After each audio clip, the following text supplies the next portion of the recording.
Time دیا گیا ہے اے سی سی کارڈ والوں کو اور پی او آر کارڈ والوں کو. 31 مارچ کی ڈیڈ لائن دی گئی ہے اے سی سی کارڈ والوں کو جن کے پاس افغان سٹیزن کارڈ ہے اور جو غیر قانونی ہے. اور یہ جو افغان سٹیزن کارڈ جن کے پاس ہے یہ بھی غیر قانونی 31 مارچ کے بعد چند دن بعد 6-7 دن بعد یہ بھی غیر قانونی تصور ہوں گے. پی او آر کارڈ والے 1.4 ملین ہے اور سرکار کے ڈیٹا کے مطابق یہ 8,75,76,000 اے سی سی کارڈ والے اور غیر قانونی 5 سے 6 لاکھ ہیں. تو یہ تو 31 مارچ کو غیر قانونی سارے ہو جائیں گے. پی او آر کارڈ والے 30 جون کے بعد غیر قانونی تصور ہوں گے. تمام تر افغان مہاجرین کو پاکستان ملک سے بے دخل کرنے لگا ہے. ان کو ٹائم دے دیا گیا ہے کہ اس ٹائم پیریڈ کے دوران آپ اپنے ملک واپس چلے جائیں اور ان کا خیال رکھا جائے گا. ان کو کھانے پینے کی اشیاء، خوراک کی اشیاء، طبی امداد جو سہولیات ہوں گی زبردستی کسی کو نہیں نکالا جائے گا اس پیریڈ کے دوران 31 مارچ اور جون کے مابین پی او آر کارڈ والوں کو اور اے سی سی کارڈ والوں کے. اس کے بعد ان کے خلاف کریک ڈاؤن اور چھاپے شروع کر دیے جائیں گے. مگر پاکستانی حکومت نے، وفاقی حکومت نے جو ڈیٹا اکٹھا کیا ہے اس میں بڑا اہم انکشاف ہوا ہے کہ جو مدارس میں اس ٹائم پہ افغانیوں کی تعداد ہے وہ کافی حد تک زیادہ ہے. چاروں صوبوں سے ڈیٹا اکٹھا کر دیا گیا ہے. بہت بڑی تعداد جو ہے وہ اس ٹائم پہ افغان مہاجرین کی مدارس میں موجود ہے. تو ان سب کو نکالا جائے گا، چاہے وہ اسکولوں میں ہے، یونیورسٹیوں میں ہے، کالجوں میں ہے یا مدارس میں ہے.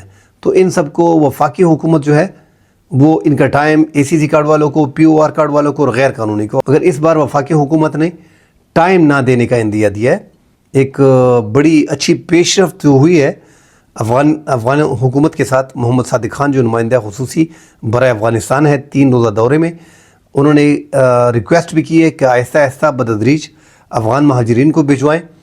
مگر پاکستان اس ٹائم پہ جو ٹائم پیریڈ دیا ہے اسی ٹائم پیریڈ سے پیچھے نہیں ہٹ رہی. تو اس لیے سارا ڈیٹا جو ہے اسکول کالجوں کا، مدارس کا اکٹھا کیا گیا ہے، اے سی سی کارڈ والوں کا اور پی او آر کارڈ والوں کا، اور ان کو بھیجنے کی تیاریاں شروع ہیں. ناظرین، ساتھ جو تیسری خبر ہے، بنو میں جیسا کہ ہم سب جانتے ہیں کہ بنو چونی میں جو ہے وہ 16 شدت پسندوں نے حملہ کیا تھا اور وہ حملہ جو ہے حافظ گل بہادر گروپ نے تسلیم کیا تھا. حافظ گل بہادر گروپ ایک بہت بڑا گروپ ہے جس طرح ٹی ٹی پی کا گروپ ہے.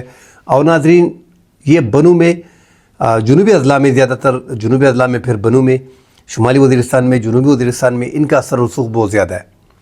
اور یہ شمالی وزیرستان اور جنوبی وزیرستان یہ پھر وہاں سے جو افغانستان سے ٹچ ہیں تو وہاں سے در اندازی ہوتی ہے، وہاں سے ان کا آنا جانا زیادہ لگا رہتا ہے. اور پھر شمالی وزیرستان، جنوبی وزیرستان، ان کا ایریا جو ہے وہ بنو سے لگا ہوا ہے. تو بنو میں افغانستان، شمالی وزیرستان، جنوبی وزیرستان، پھر بنو آنا، تو یہ حملہ جو کیا گیا تھا حافظ گل بہادر گروپ نے کیا تھا، جس میں 4 سے 5 افغان جنگجو جو تھے وہ بیچ میں مارے گئے تھے. اور ایک بڑا حملہ تھا ایسی چھاؤنی پہ جہاں فوج کا راج ہو، وہاں پہ حملہ کرنا، تو ایک بہت بڑا حملہ تصور کیا جا رہا تھا. 13 عوام، بچے اور خواتین اس میں شہید ہو گئے تھے. 5 جوان جو ہیں، 5 سے 6 جوان جو ہے وہ سیکیورٹی اہلکاروں کے شہید ہو گئے تھے. 16 شدت پسندوں کو جو ہے وہ ہلاک کیا گیا تھا. اس کے بعد ناظرین بڑی سختی کر دی گئی تھی اور وہاں پہ روڈ کچھ وغیرہ بنا رہے.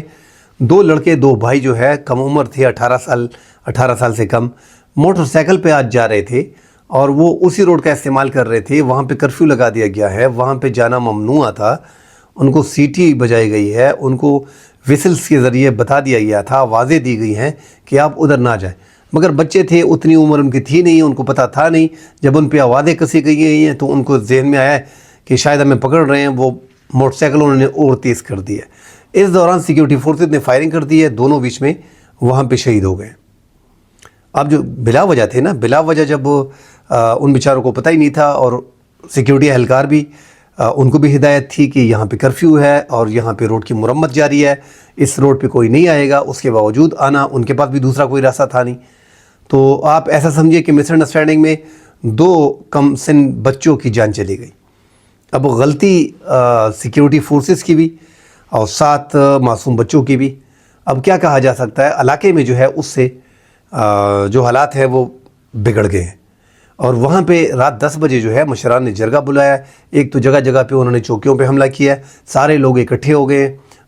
باپ، ہم نے اس کے بیچارے کی تصویر کو دیکھا، بڑا غمزدہ تھا. ہونا بھی چاہیے، آپ کے 2 جوان کم سن بچے بے گناہ مارے جائیں تو آپ کو غصہ ہی آتا ہے. عوام جو ہے ناظرین وہ اکٹھی ہو گئی ہے اور وہ احتجاج انہوں نے آج پورا دن جو ہے انہوں نے احتجاج کیا. احتجاج انہوں نے کیا ہے اور چوکیوں پہ ہلا بولا ہے۔ اب ناظرین اگر اس کو دیکھا جائے اور اس بچے کا جو بچہ ان کے ساتھ تھا ایک، اس کا بیان بھی آیا ہے کہ ہمیں ویسلز جو ہے سیٹی وغیرہ جو ہے وہ انہوں نے فوج نے ماری ہے کہ آپ وہاں پہ نہ جائیں، آوازیں کسی ہیں، مگر ہم چلے گئے، اس دوران فائرنگ کر دی ہے۔ تو وہاں پہ سیکیورٹی کا بڑا ایشو ہے، اس ایریا میں کرفیو لگا ہوا تھا، بتایا گیا تھا کہ یہاں پہ نہیں آنا، مگر بچے تھے ان کو آئیڈیا تھا نہیں۔ اب بنو کے عوام جو ہے وہ بفر گئے ہیں اور انہوں نے رات 10 بجے آج جو ہے اب سے کچھ دیر بعد انہوں نے جو ہے جرگہ وغیرہ بلا لی ہے۔ تو وہاں پہ حالات شدید اس ٹائم پہ خراب ہو گئے ہیں اور عوام میں کافی غم و غصہ پایا جاتا ہے۔ ناظرین ساتھ مارنگ بلوچ جو ہے، جیسا کہ ہم سب جانتے ہیں کہ بلوچستان میں BYC بلوچ یا گہتی کمیٹی کی جو سربراہ ہیں مارنگ بلوچ، ڈاکٹر مارنگ بلوچ، اس کو گرفتار کر لیا گیا ہے اور 3 MPO کے تحت 3 مہینے کے لیے ان کو جیل بھجوا دیا گیا ہے۔ ساتھ ہی ان پہ 16 پرچے درج کر دیے گئے ہیں جس میں دہشت گردی کی دفعات بھی شامل ہیں، تو انہیں ایک قسم کا دہشت گرد قرار دے دیا گیا ہے۔ مارنگ بلوچ جو مسنگ پرسنس کے حوالے سے کافی فیمس ہوئے ہیں اور لاکھوں لوگ جو ہے اس کو بلوچستان میں اور ملک کے دیگر شہروں میں جو ہے اس کو فالو کرتی ہیں۔ آج کراچی میں بھی ان کی تنظیم کے دیگر سمی بلوچ اور لالا وہاب جو ہیں جو آرگنائزر ہیں ڈپٹی، ان کو بھی کراچی میں جو مظاہرہ ہو رہا تھا اس میں گرفتار کر لیا گیا ہے۔ کراچی میں جو احتجاج تھا پریس کلب کے ساتھ، اس میں مہاجر بھی تھے، اردو سپیکنگ والے سندھی بھائی بھی تھے، پٹھان بھی تھے، سب نے یکجہتی کا اظہار کیا، ان کو وہاں پہ گرفتار کر لیا گیا۔ تو مارنگ بلوچ کو جو پٹھانوں اور پنجابیوں کا اور سندھیوں کا قتل ہوتا ہے وہاں پہ وہ مذمت نہیں کرتی، مگر یہاں پہ کراچی میں ہم نے دیکھا کہ پٹھانوں، سندھیوں، پنجابیوں اور اردو سپیکنگ مہاجرین نے سب نے اس میں شرکت کی اور ان کے لیے آواز اٹھائی۔ اب جو رہنما ہیں ان کی گرفتار کیے جا رہے ہیں اور انہوں نے ناظرین جو سب سے مارنگ بلوچ کا جو سب سے بڑا ایشو اس ٹائم پہ آ رہا ہے تو وہ BLA، چونکہ اس کے والد صاحب جو ہیں وہ عبدالغفار جو ہیں لانگو، وہ رہے ہیں BLA کے ساتھ۔ اب جب وہ BLA کے ساتھ رہے ہیں، وابڈا کے ملازم تھے، اس وجہ سے جو ہے وہ ڈاکٹر مارنگ بلوچ جو ہے وہ BLA کے خلاف جو ہے وہ آواز نہیں اٹھاتی۔ حالانکہ بلوچستان جو BLA ہے انہوں نے ریاست کے خلاف جو ہے وہ بندوق اٹھا لی ہے، اپنی آرمی بنا دی ہے، بلوچ لبریشن آرمی۔ اس کے بعد وہ مکمل طور پہ دہشت گرد ہو گئے ہیں، ان کے خلاف آپریشن ہونا چاہیے، ان کے خلاف کارروائی ہونی چاہیے۔ یہ آواز جو ہے مارنگ بلوچ نہیں بولتی، نہ ہی ان کی مذمت کرتی ہے، نہ ہی ٹرین حملے میں جو شہید ہوئے ہیں سیکیورٹی اہلکار، عام لوگ، ان کے لیے مارنگ بلوچ نے اپنے ہی صوبے میں آواز نہیں اٹھائی، نہ ہی اس کی مذمت کی، نہ ہی آج تک ہم نے دیکھا کہ BLA کے جتنے بھی حملے ہوئے ہیں ان کی مذمت کرتی ہے، نہ ہی پنجابیوں سندھیوں کے جو قتل ہوتے ہیں ان کی وہاں پہ مذمت کرتی ہیں۔ تو ایسا لگ رہا ہے کہ ایک طرف بلوچ لبریشن آرمی جو ہے دہشت گردی صوبے میں کر رہی ہے، ساتھ مارنگ بلوچ جو ہے وہ کسی نہ کسی حد تک سپورٹ دے رہی ہے۔ سامنے جمہوریت ہے اس کی، ان کے جو لاپتہ افراد کے حوالے سے وہ بڑی بھاگ دوڑ کر رہی تھی۔ اسلام آباد بھی آئی، مریم نواز جو اس ٹائم پہ اپوزیشن میں تھی انہوں نے بھی اس کے اجلاس میں شرکت کی۔ اس بار عمران خان نے آواز دی ہے کہ مارنگ بلوچ کو ساتھ شامل کر لو۔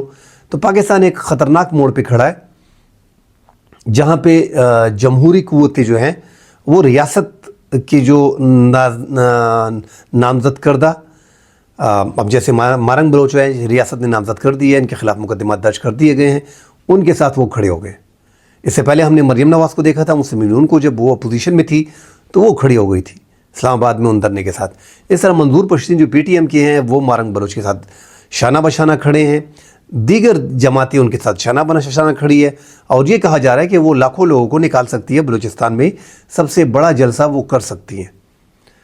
وہ ڈاکٹر بنی، کیسی بنی کیسے نہیں بنی اس ڈیٹیل میں نہیں جانا چاہ رہا، مگر جو بلوچستان کی محرومیہ ہے ان کے لیے ایک تو ہمارے وہاں پہ سردار جتنے بھی ہیں انہوں نے اب تک جتنے بھی بلوچستان میں حکومتیں بنی ہیں تو وہاں پہ جمہوری حکومت تو بنی نہیں ہے، ان کو تو بٹھایا گیا ہے۔